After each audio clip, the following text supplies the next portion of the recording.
Good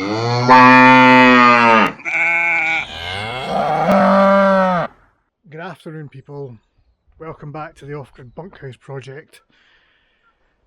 It is an interesting time down here. I'm not joking. Let me just show you this. There's like it's frog porn.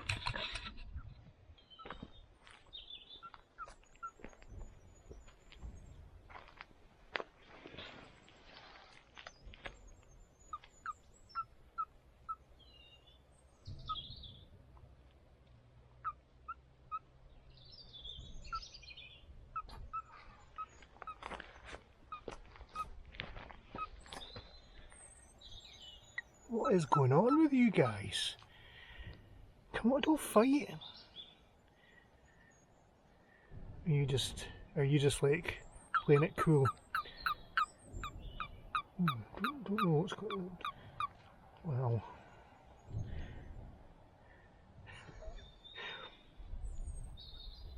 all by myself. Don't wanna be. Looks like he's turning to attack me. Yeah, now that you've got an audience, you're all like coy. I was working down by the outflow from the pond and I had to stop because there was just too many frogs. And they're all engaged in coitus. There's no easy way to say this. They are doing whatever it is that frogs do at this time of the year. And the interesting thing about it is that you'll be standing, and if they're moving, you can see them because they're so well camouflaged. If they're moving, you can see them, and you'll see them out the corner of your eye, and you'll get a wee fright because you'll think, oh, that's a creepy crawly, but it's just a frog. But as soon as they stop moving, if you look away, they're almost impossible to find again because they're so well camouflaged. And the noise they make is like a small dog yapping really far away, but it's actually a frog engaged in coitus quite nearby. So anyway, that's not what we're here to talk about. Last week we talked about solar. This week we're going to talk about water supply. This building wasn't off-grid. However, the water and sewerage has always been off-grid. We're in the middle of nowhere, and obviously there's no water pipe out to here. The power comes in off that pole, which is behind us there, and it goes down. It used to connect up over here, but it now goes in underground. And there's a telephone line on the corner there, so it's not fully off-grid. It never was. And the thing is, there's no mobile phone signal here, and we're a good bit away. We're like half an hour from Jedburgh, so and probably 50 minutes, maybe an hour from Galashiels, which is the nearest A&E. So for an outdoor centre, you want to have some level of connectivity, and certainly when it was an outdoor centre, I mean, it was being ran by the trust, by Craig Vanian, the trust that had it in the late 80s and 90s and very early noughties. They had a payphone in there, and you would use the payphone to contact. Obviously in the late 80s, early 90s, there wouldn't have been mobile phones, but even now the mobile phone reception here is sketchy. There's reception here and there, no data. You might get a text, you probably would get a text out, you might get a phone call out, but probably not. So the telephone line is in there. I don't know whether we'd get that connected or not. There's other things, other technologies we can be involved with, but the idea would be to keep it off-grid as much as possible so that when people are here they can switch off. I don't really see the point in coming out here, and putting your Starlink on. I've got Starlink, I've not connected it because, well, Elon Musk, I've bought it, but I've not actually got a subscription because, anyway, that's not important. Let's talk about water. So since we're down here, we'll talk about sewerage first. So there were outbuildings here that used to have the toilets in them. Indeed, some of them still do have toilets in them, but they no longer work. And those were over here. So when it was a school, that's what those were. We'll go over and have a closer look because I have a question. We want to know what the building was at the end here, because there's no door. There's just a weird... It's quite bizarre. So there's no door. There's just a there's just kind of this entrance in the wall, this like, it's not a window, it did have a door on it, but, so we're not sure what that is. We maybe think maybe heating or something, don't know. There's 2 toilets there, and on the other side there's another 2 toilets on the other side, so, but they're not connected. I assume there's a tank under this building, and we did think about maybe putting it back into action, but we haven't quite got to that yet, and probably we won't. Maybe. What do you think? In the comments, let us know. Maybe we should do something with this. I mean, the building's okay, it's a solid brick built building. We could maybe do some of the roof. We could maybe put some sort of plumbing in there. Composting toilets maybe showers, who knows. There's no water going into here anymore, that's long been cut off. And somewhere in the 70s maybe earlier, maybe when it turned from being a school to an outdoor centre, which would have been sometime in the 70s, they built the toilet block. That lean-to toilet block got built. So yeah, if you know what that is, what this bizarre cubbyhole thing is here, let us know. So we go to the front of the building, we'll go down to where the septic tank is, and we'll have a fascinating time down at the septic tank. Another frog there, see? They're everywhere, these frogs. You need to watch where you're walking, otherwise you'll stand on frogs having sex. In terms of the toilets, well, the current toilets, it doesn't come down through here. So if I lift it, I'm not going to lift it up, but there's a rodding point there.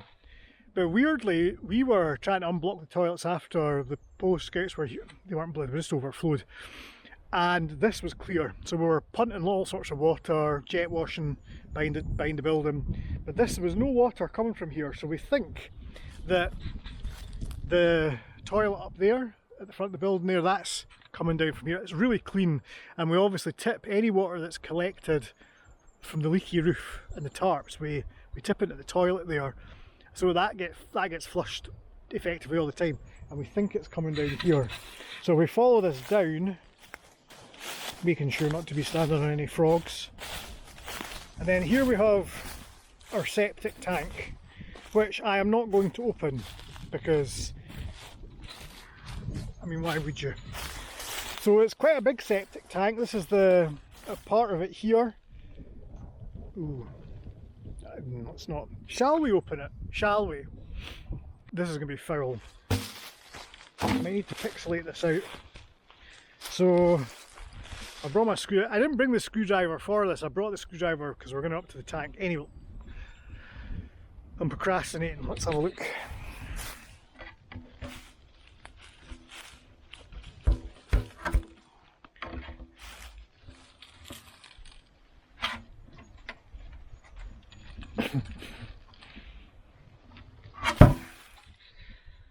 I don't know if you saw that, but that is like full to the brim. It's full. Let's not, do you know what?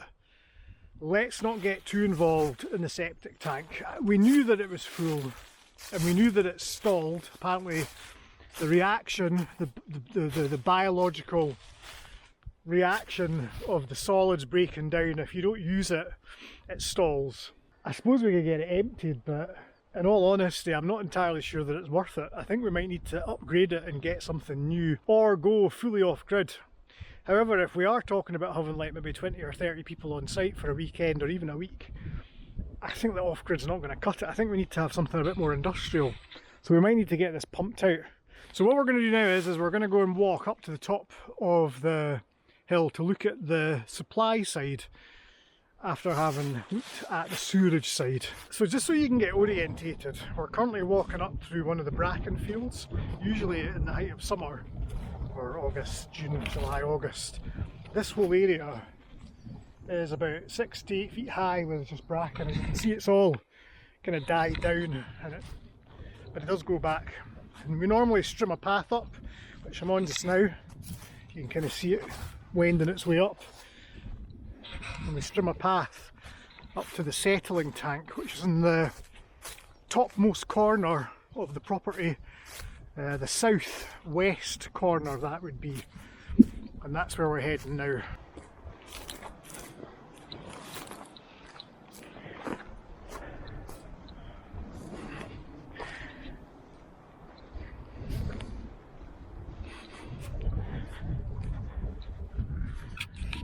So the history of this is unclear. I don't know when it was upgraded. I could make something up, but I just don't know. What I do know is that there's a folder down in the building which talks about the water supply, and it's the council water supply risk assessment documentation from the very early noughties. The hillside behind us here, there's two cuts into it. There's two cuts, diagonal cuts down, zigzags down, and it ends up just over the fence line here, and I'll go over and show you. Let's go over there now.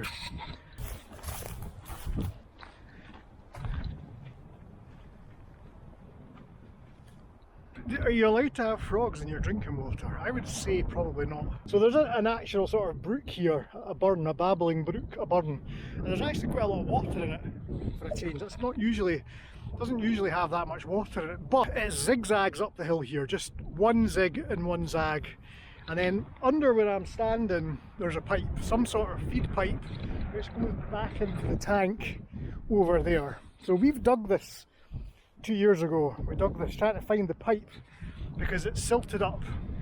The tank isn't filling. I brought my screwdriver to take the hatch off to let you see inside the tank, but I'm assuming it will be empty, or it might have frogs in it because there's frogs everywhere. This is the top of the tank, tops off. Probably you won't be able to see anything in there, but let's have a look anyway.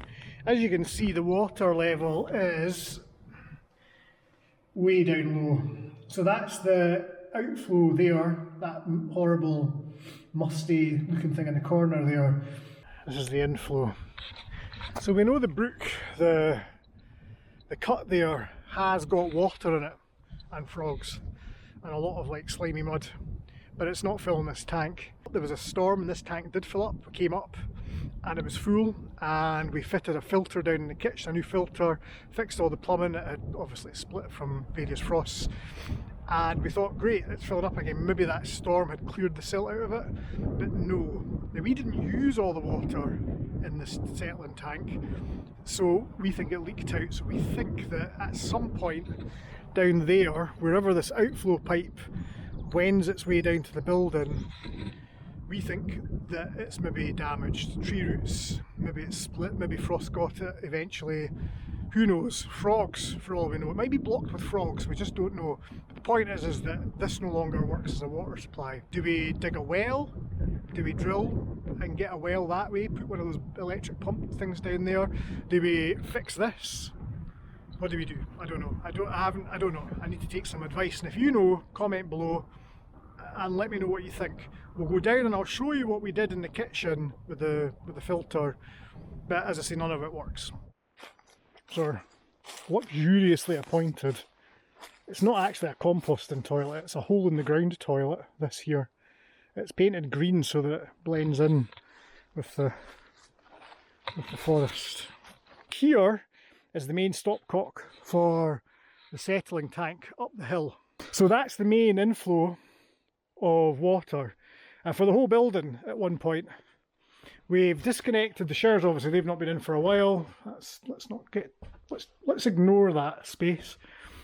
In here, these toilets are fed off the IBC tanks, and these sinks are not connected up at all. So there's nothing connected in here is the point. As you can see, all the plumbing is basically disconnected, and these toilets, the cisterns, are fed from the IBC tanks. We fitted this, when the tank filled up, we fitted this. It looks clarty.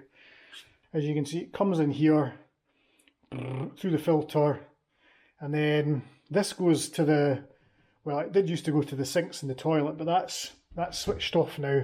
These pipes are for the upstairs toilet, 3 sinks up there and a toilet, that's completely disconnected. We bought this filter, it's new, I've just never used it, and then we've got a pipe here which is going to the sinks, but that pipe, well, there's no water. So what we've got is, this is the 12 volt shower that I spoke about. We've got one here, this one does work, and then we've got a battery under there which probably needs charged, and then we would just have a big water container, and this just sits in there, and we basically fill that up from the river. So what do you think?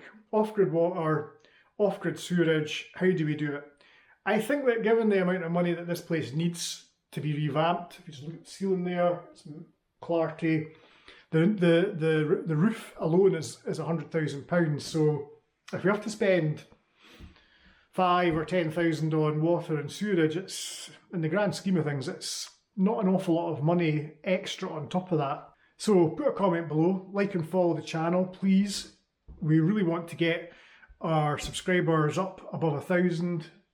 It's a long journey, but we would like to do it so we can get monetized and get some money coming in from YouTube that we can plough into this place and get it. We'll get all this stuff done. Right, okay, thanks for watching, and we'll see you in the next video. Cheers.